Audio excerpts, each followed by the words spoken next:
Questions, questions. Wonder if you've ever found yourself in a situation where somebody, maybe a child, just keeps on asking you questions. There was one such dad whose son kept asking him questions. And firstly, the son asked his dad, Dad, why is it that the sky is blue? And the dad said, Son, I'm sorry, I just don't know the answer to that question. And then the son, not content with that, asks another question, says, Dad, why is the grass green? And again, his dad says, Sorry, son, I just don't know the answer. And then another question from the son, who says, Dad, how is it that fish are able to breathe underwater? And again, the dad says, Sorry, son, I just don't know. And then another question comes from the son who said, Dad, you don't mind me asking you all of these questions, do you? And his dad says to him, No, of course not, son. How are you ever going to learn if you don't ask questions? Well, Jesus was being asked a lot of questions in Matthew chapter 22, and not necessarily questions from people that wanted to learn from him, rather people who wanted to trip him up. Firstly, the Pharisees came to him and said, Is it right to pay taxes to Caesar or not? Then the Sadducees, who were people who didn't believe in any sort of resurrection, who said to him, Well, at the resurrection, we knew of a woman who was married 7 times. At the resurrection, whose wife will she be of the 7, since all of them were married to her?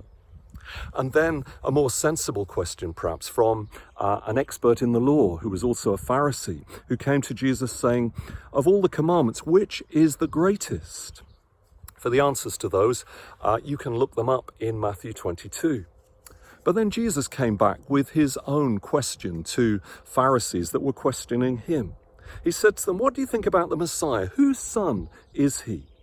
And they gave the expected answer, the answer that there'd been for generations. The Messiah will be the son of David.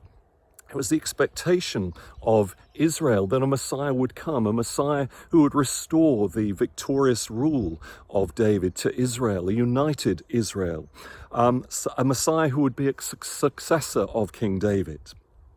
Well, Jesus followed up their answer with another question. Well, how then does David call this Messiah Lord? And he refers to Psalm 110, where it says, The Lord said to my Lord, Sit at my right hand until I put your enemies under your feet.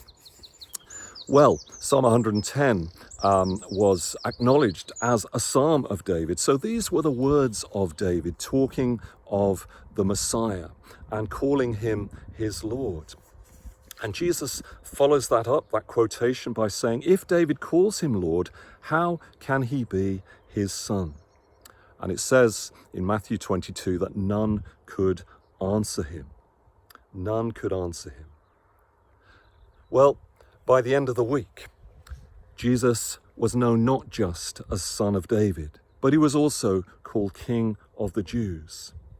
By the centurion, he was acknowledged, saying, Surely this man was the Son of God.